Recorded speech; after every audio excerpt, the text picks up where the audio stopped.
Hi everyone, this is Minnie, the Shoujo Nut, and today I want to talk about a topic that I wanted to record since the very beginning. It is, what is the difference between Shoujo and Josei? If you have not watched my video, what is the difference between Shoujo and Shonen?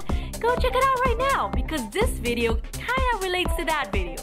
As a reminder, Shoujo is a demographic geared towards young women. Josei is the demographic geared towards older women. So besides looking at the magazines these series are from, how can you tell the difference between Josei and Shoujo? I have one simple answer in one word. Sex. Yes, sex. What? What do I mean by that? Well, I am not saying that Josei has explicit sex and Shoujo is so innocent it doesn't have any sex. No. Shoujo and Josei can both have sex. They can both not have sex. It depends on the Shoujo or Josei you're reading. But what is the difference is that how they talk about sex. Basically, in Shoujo, sex is kind of like this end game. When a couple gets together, when they finally have sex, it's kind of like the climax, the finale. That is how you show how much you love each other. And it's not even shown. In Josei, sex is not a big deal.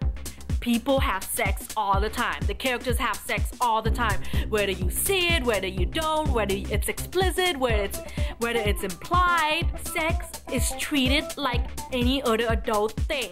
It's just something that happens between two people.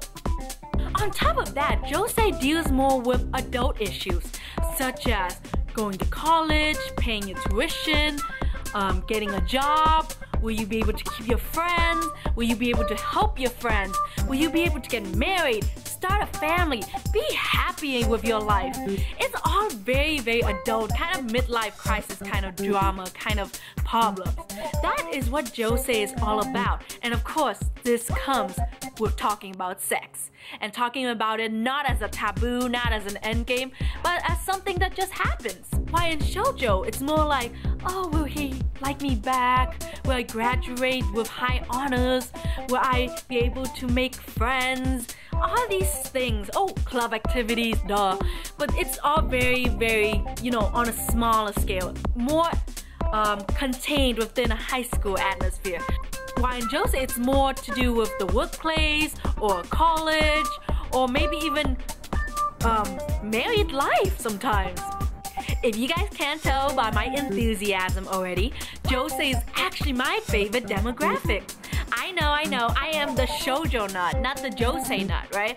That's only because there's not a lot of Josei to go around. Josei is not a very popular demographic. It doesn't sell as well as the other three demographics. So for someone like myself, there's not a lot of Josei to read.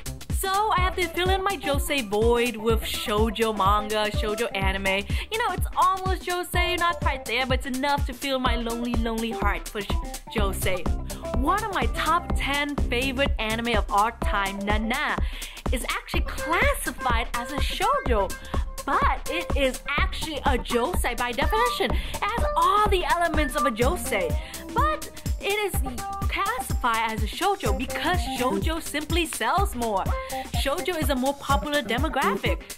If you're under the label Shoujo, you're definitely going to make a lot of dough, a lot of money, and a lot of hype, and a lot of popularity. Unfortunately, that's just how the world works.